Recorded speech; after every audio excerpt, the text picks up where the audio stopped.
I see you. Oh, okay, yeah.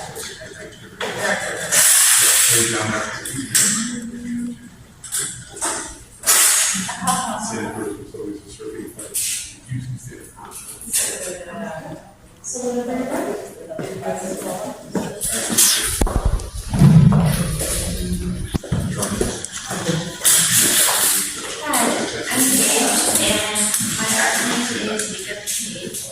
And today I'm going to talk a little bit about where I started and take you on a timeline of through the whole thing. So I started in 2013, which is my senior year of high school. And I went to New Rochelle High School, but Mr. Siegel was my teacher. Where was that? It's a sad 10-year review. Experience. So I was a good teacher, and he kind of taught us to use emotions. And so a lot of the artwork I did was kind of prompts from him. Like the Titanic was what do you see outside your window? And then the one next to it was kind of fear, and it's like getting bit by a spider was definitely fear for me. And then the sculpture was, it was supposed to be a panda, but it came out more like a pig. With a little bit of hybrid. And me and my friends kind of just messed around and was like, oh, look, it's eating yogurt. Lunchtime. In 2014, art kind of changed for me because I was in a art situation, and art became therapy instead. So drawing kind of got me out of my head, and it was just a way to relax myself. And the first one was actually somebody's homework that I did in college, and it was an assignment to make a character, so you want to draw me, so I just kind of played around with crayons. And then the next two, I love to play around with colors. I place me into everything on an iPhone. I beat them all like the night of the day. Because I was really good at that. And I love playing with photos and like photography and playing around a lot. So in 2015, I actually took some art classes at Westchester Community College. And actually, those three are all done in charcoal, and I learned from that I absolutely hate charcoal. I just didn't like that it was black and white. I like color. I still see, I have two pieces here in the gallery, and they're both very colorful. But I did like, I learned that I'm not good at drawing people. It's not, I did the snorkeling one because snorkeling was something I did growing up. And then, the self-portrait, I was just, I'm like, I'm not good at drawing people. And then the boots, I feel like drawing from reference, so a lot of things I do now, I can use either a photo reference or a real reference. And then actually I was written up in Charles Fazzino's blog in 2015. So that's just a little snippet, and at the time I didn't really know what my medium was, what my style was. I was just playing around with things. So also that year, I met a company called Dynamite at a convention, and they have a program called the Artist Collective, and people could actually buy wallets made out of tie-dye with my design on it. And I did that for about 3 years until they closed the program. And then I also started doing commissions, so people were like, oh, can you make something for a baby's room? Can you, make something for a music classroom? And I started doing that. So in 2016, I decided that I wanted to go back to college for business instead. And I know it's like, have you go from art to business? Let's just... Similar principles. Especially selling pieces. Yes. Well, business is actually very creative because you kind of have to figure out how am I going to sell something, how am I going to market something, how am I going to present it. And all of that is also very creative. And now that doing art, it does help a lot. But I actually did design my first logo kind of like playing around with my name because in college a lot of my friends used to make fun of my name. So like anytime we were talking about something and then we changed the conversation, they're like, oh, time to turn the page. So my friend used to always make page jokes and I was like, I might as well play on that. So I made up MakeupthePaige. And I also really love makeup. And it's still something I enjoy now. And so I kind of did that. And so I did like the mascara one, and I did Sharpies and pencils and a paintbrush. And then in the word cup, there's a mandala, which was the first thing that I ever drew. And you'll see it come up a little bit later as well. And then the middle piece I did for my grandpa's birthday. I saw it on Pinterest, somebody did like a 90 years ago, this was the price of everything. And then on the outside of it, I kind of drew some of his favorite things and things throughout his life. So like he grew up in Brooklyn, went to Princeton, he was a doctor, so I kind of played with that. And then the folder was actually, when I went back to school, people were like, oh, you're into art now, can you draw me something on my folder to decorate it? And so I kind of looked, I take a lot of inspiration from Pinterest even now, and I kind of looked on there and I was like, oh, I could do a mandala because I love drawing things. So in 2017, my first illustrations came to be, and I actually started doing print on demand on Threads. And print on demand is basically you can take any design, whether it's digital or traditional, and you can put it on things like a t-shirt, a coffee mug. And rather than mass producing it, once you order it, that's when it's made. It's kind of like Society 6 then, right? Yeah. That's another platform. So, yep, there's Redbubble, there's Society 6, there's Printful. Threadless was just the one that I found out about first. So we have the pixelated rainbow, was kind of like a play on like computer generated art. And then we have the stained glass flower, because one of my favorite movies was Beauty and the Beast. And then we have the ice cream, and I love doing Zentangles. They're also called like mindless art, and it plays into art therapy, which I like doing. Then the abstract triangles, which is kind of, I like geometrics a lot. And then there's my signature mandala that came to be because in school I was not the most studious and I was always kind of daydreaming instead, and so I started just doodling in class, and that one just kind of came to be. And then in 2018, I found my medium in alcohol markers. You might have heard of Copics. That's like the big brand, but also Sharpies, I guess, would be considered an alcohol marker. And that's what I mainly use doing my art, because I found that actually you can layer and blend Sharpies. And then somebody told me about alcohol markers, and I played with them, and I said, oh, this is way better. And actually, I use the brand Oakley, which is in the picture there, because they are a lot cheaper than Copics. Copics run about $7 per single marker, and Oakley's run like 60 cents a marker. So then me and my friends in college, one of them bought a sketchbook, and we did a challenge where we had 2 weeks and we could fill 5 pages in the sketchbook. So I did these 5 illustrations. So the first one is actually a character from an anime. His name is Happy. He's from Fairy Tale. Then I did a part with like a stained glass behind it. I did a cupcake with a Zentangle. I did flowers, and then I did a picture of depression, kind of showing what it's like. You can, like, for me, it was, I felt like part of me was in color, part of me was in black and white, and part of me was kind of trapped in the back of my head. And in 2019, I learned that my style was very cartoony, rather than realism or hyperrealism. But I also love doing like abstract, and I didn't want to live it myself.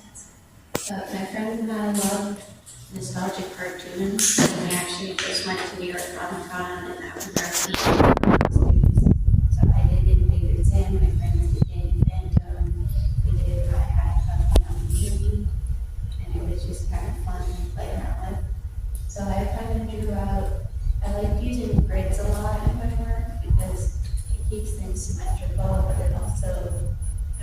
in smaller, so you work in a smaller space. So these were all a lot of different cartoon shows, like PBS Kids ones, Cartoon Network, Nickelodeon, Disney Channel. And I also learned that I find drawing mandalas and patterns and Zentangles was really where I love to be the most. So 2020 came around and I actually graduated from college with a bachelor's in business administration. And we graduated right at the May of 2020, so right at the start. So things were a little crazy that last semester. But I also spent time drawing a lot because, of course, I was home, there wasn't much else to do. And that first picture is actually my most popular piece, where it's all squishies, which are very popular Japanese sensory toys that even are still popular now.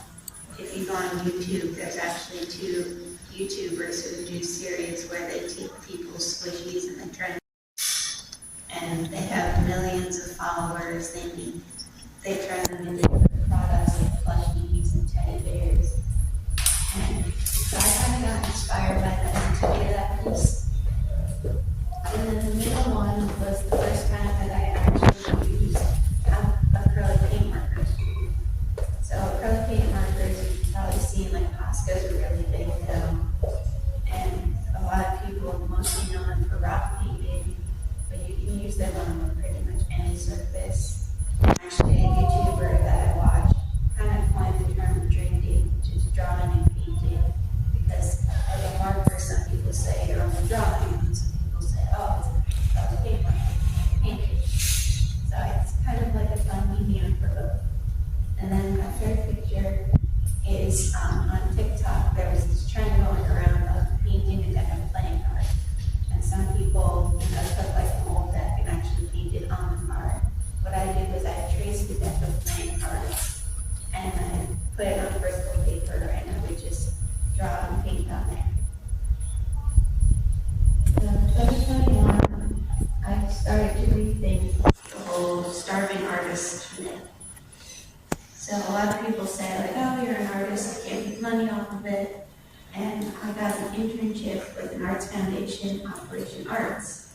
And my boss, China, actually taught me a lot about the art business and the art world. I was like, you can actually profit off of it. So we made my logo and I started doing art exhibits. And the first piece I did in that art exhibit was the spiderweb, the Halloween themed one. And then that art picture is actually even that I painted and it's hanging up in the bathroom of our house.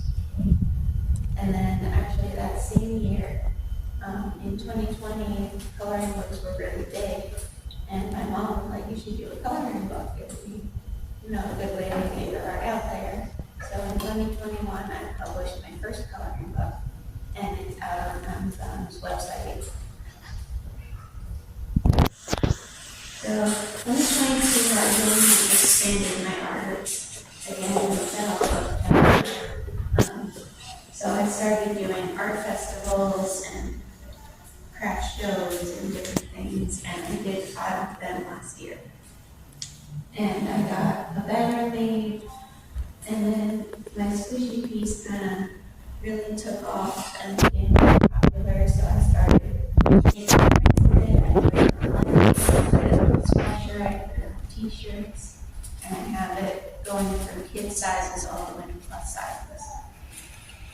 And then I also have a graphic tablet, which I don't really use too much, honestly. But I do like that you can actually use traditional paper on it, and it'll translate into a digital drawing. And then I also got back into embroidery crafting. So growing up, I went to camp, and everybody was like, oh, my friendship bracelets with embroidery floss. And they kind of fizzled out for a little bit, and now they're starting to come back again. So I only really knew how to make 2 patterns, and now I'm up to about 20 patterns. And those are actually very popular. And then I also got into artist trading cards.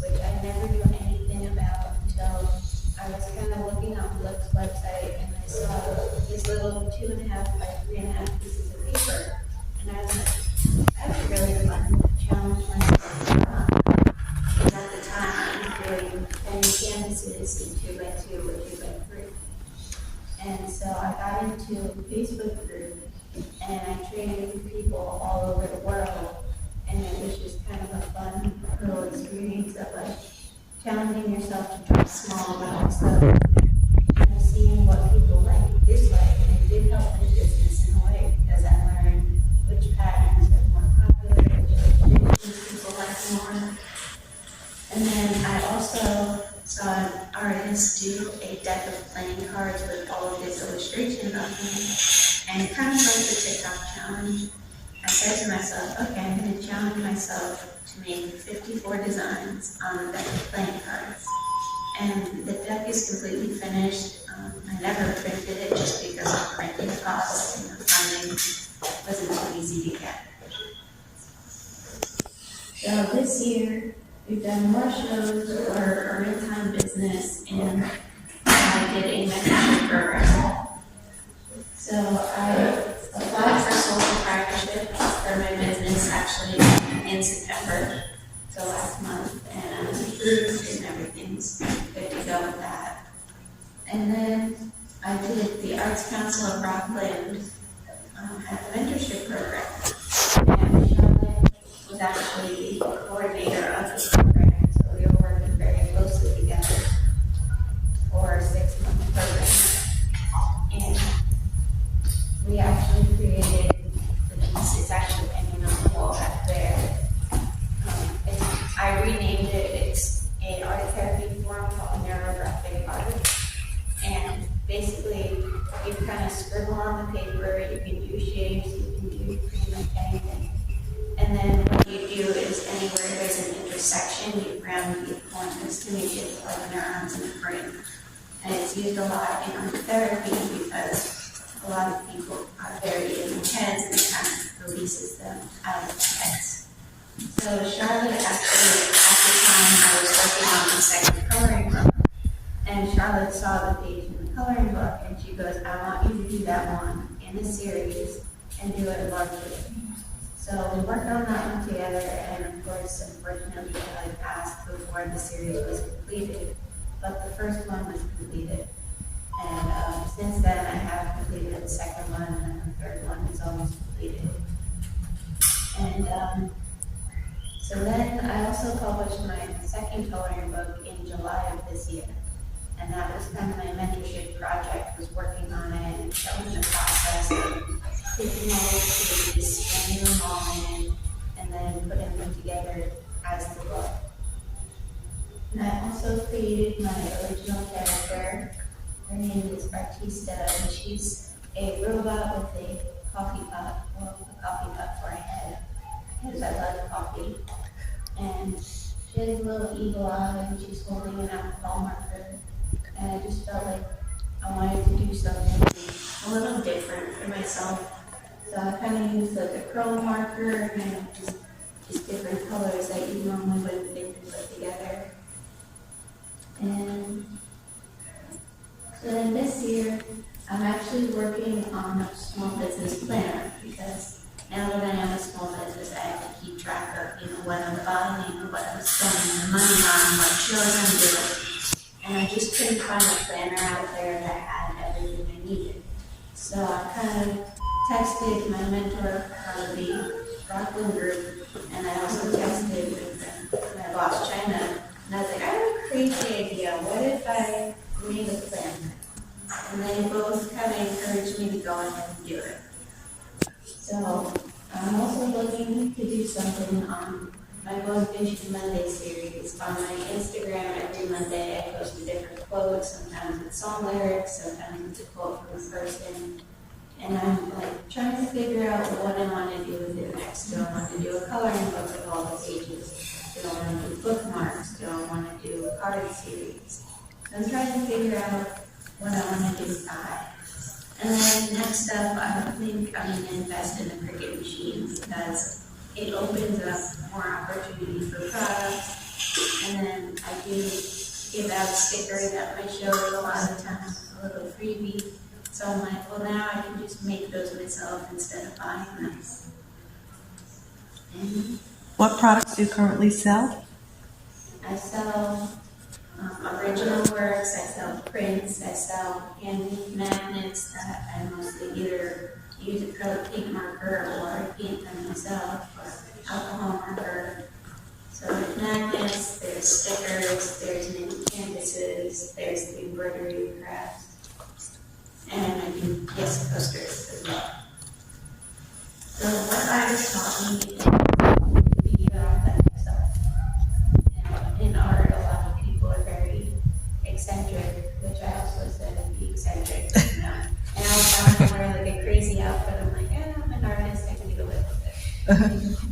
But it's also helped me don't be afraid to break barriers. Like sometimes there's something I'm like, am I sure I want to do this, or am I like not too sure? But art's kind of taught me like, no, just go for it.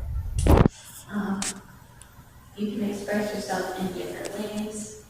It's something, you know, before I got into art, I was really into music, and I wanted to be a lyricist, I wanted to be a songwriter, a singer. And switching into art, or like going from performing arts to visual arts, it is a change, but it's also like I could be creative in different ways. And there is a community. Charlotte was really big on community, and she introduced me to a lot of people. And I've made a lot of friends in art now, and people, you know, you can learn from other artists, and that's something I've learned as well. Like one of my friends does a lot of pastel work. Now I think I want to try doing oil pastels because I see how they do it. That looks like a lot of fun. So we're kind of learning from each other. I'm teaching them how to do art shows because I've done so many. I've done 7 this year, and I think I have another 2 or 3 planned for this year. So it's definitely taught me a lot. Mm-hmm. Yeah, that's it.